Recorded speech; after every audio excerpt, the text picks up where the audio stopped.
I already know something about you. You've tried so many times. And every time you started over, a little part of you wondered if this time would be different or if you'd end up right back where you started. Again, I know because I lived that loop for decades. And I'm here to tell you the loop wasn't your fault. The diets weren't broken. You weren't broken. The whole premise was wrong. I'm going to tell you right now something you know to be true and you doubt. You already know how to lose the weight. You have done that. You have lost weight over and over and over. That's not what needs to shift. It's not the how that needs to shift. It's the why. Why hasn't it lasted? Why do you keep losing weight only to put it right back on? Why do you keep staying in the familiar patterns? And how do I know?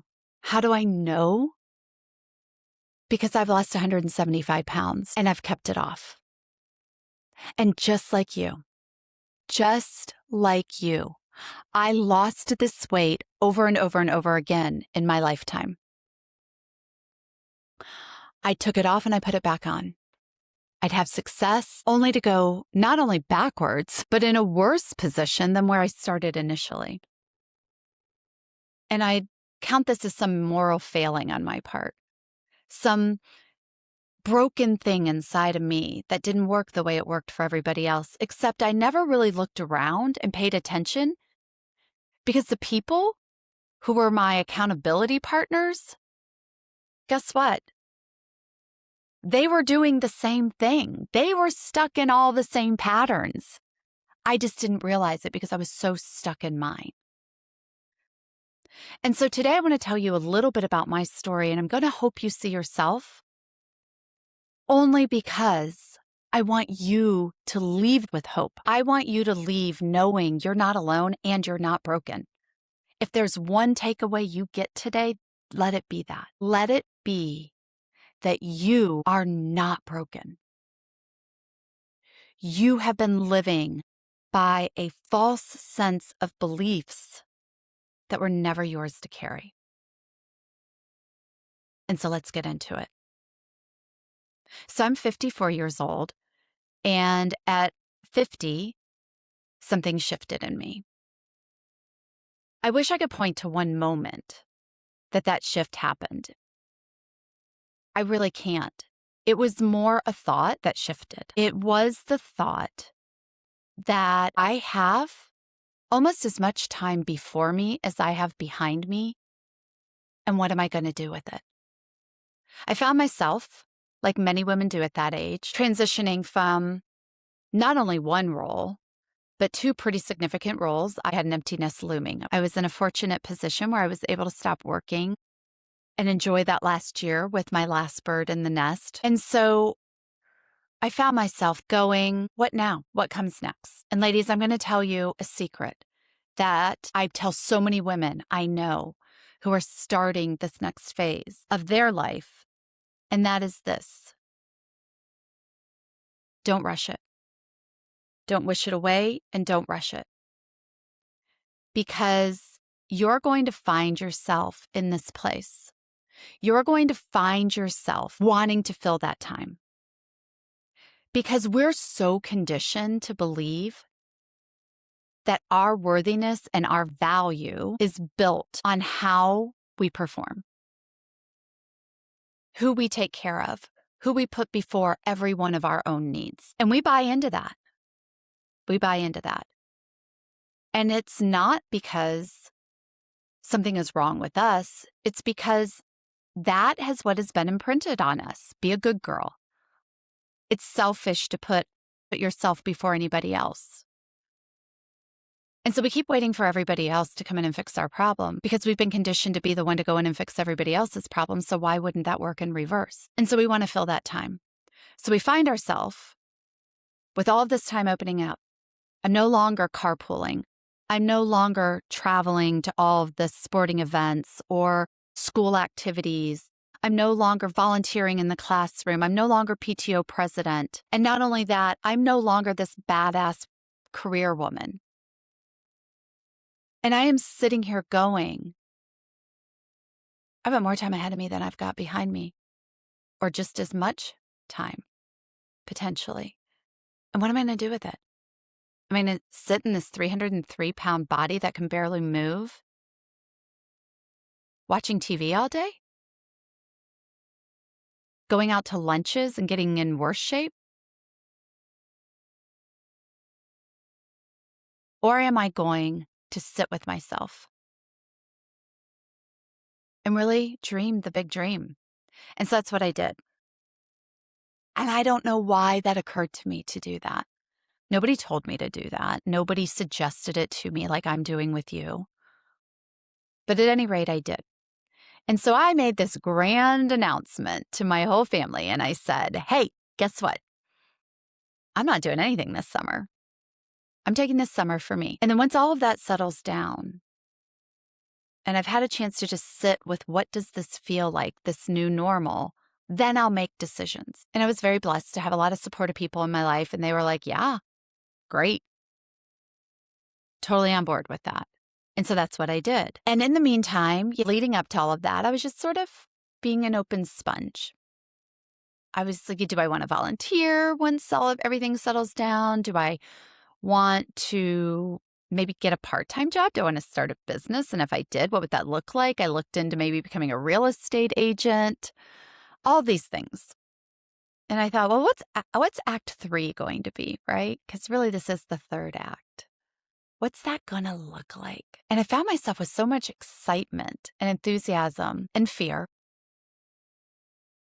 And I ran into a friend. He was a bodybuilder, same age as me. And Rusty came up to me and he was like, Peg, you know what I do? I don't think he was doing it because, I'm fat. I just think he was doing it because he's a good guy. And he's like, Peg, you know what I do? And I was like, Rusty, tell me, Lord knows. And he was like, I only eat once a day. I mean, this is a big guy. I mean, was a professional bodybuilder at one point. This is a big man, very fit. And he's like, I eat once a day. He's like, I eat whatever I want. And his wife was there and she's like, no, he does. He eats whatever he wants, but he only eats once a day. And he said, it works for me. I don't put on any weight. I stay as fit as I want to be. And something lodged into my head when he said that. And I said, okay, you know what I think I'm going to do? I said, I'm going to start intermittent fasting. I don't think I could do 1 meal a day like Rusty, but I think I could do 2. I don't like breakfast anyway, so I can do that. And that was the first shift I made. The first of so many, friends. And I'm not going to go into that entire journey with you here. That was the start of my journey. What I am going to do is show you how a small change can lead to another small change and another small change that suddenly isn't so small. And you find yourself 175 pounds lighter than where you started. And you're a completely different person, because that's what my journey was. And what was different this time, there's no one diet I followed. There were so many things I did along that journey. And in this podcast, I am taking you with me as I unfold what that process looked like. And I share what I learned with you. But the number one thing I learned as I went through this journey, from that first thought, I can't keep doing what I've always done, but I've got potentially as much time in front of me as I have behind me, and I don't want to waste it. That one realization transformed me, not only on the outside, but on the inside too, into someone I didn't even know I could be. I hadn't even trumped her up. And I didn't know that she was there all along, waiting for me to recognize her. I thought where I was as good as it was going to get for me. I had all of these operating systems running, these beliefs in the background. What I will say is every one of them was an optional thought. Every last one. Every single thought had no fact behind it. And once I was onto myself, once I realized it wasn't the food that kept me stuck. It wasn't the job, the stress, the busyness, the spouse, the children, the responsibilities, none of that was what was keeping me stuck. It was my thoughts. It was my beliefs. It was the operating system running on loop in the background. It was the conditioning I grew up in. It was the diet culture patterning we've been fed, force fed, shoved down our throat. Because why? Diet culture is big money. Weight Watchers, they're not out to make you thinner. In fact, they make more money if you're not. And that's just a truth nobody wants to talk about because we want to believe there's something out there that's going to help us. And if we just follow this set of rules, this set of patterns, this blueprint, we too can be thin. And isn't that what we want? It's what we think we want. It's what I thought I wanted until I got there and I realized, holy shit, I wasn't prepared for what comes next in this new body. And then that opened up a whole nother part of my healing journey. So yes, we want to be thin, and we have every right to be thin. We want long lives. We want health. We want longevity. We want to be pretty, even if we say we don't. But what we don't get is there is no magic pill. Sure, there are drugs you can take that can help you lose weight. I'm not against it. In fact, I've used them. But to lose 175 pounds for good, I had to do the work, not only physically, and I did do that work, but I had to do the emotional work. I had to do the inner work. I had to release so much more than the weight, well, the physical weight, because I was carrying belief systems that I had nothing to do with building. These operating systems running in the background, they weren't mine. I just didn't know it. And once I started to get in there and I started to do the work and I started to say, is this a true statement? Is this true or could there be another truth here? That's when the shift happened. That's when I knew I would never be enslaved to my body, to the scale, to counting calories, to tracking macros, to a shot ever again.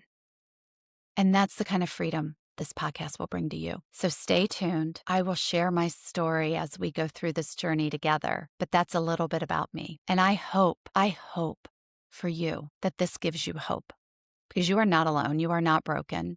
You're just operating on a set of beliefs that are outdated, and it's time to upgrade the software. And my friend, you've got this. We're going to shift together. Let's do this thing.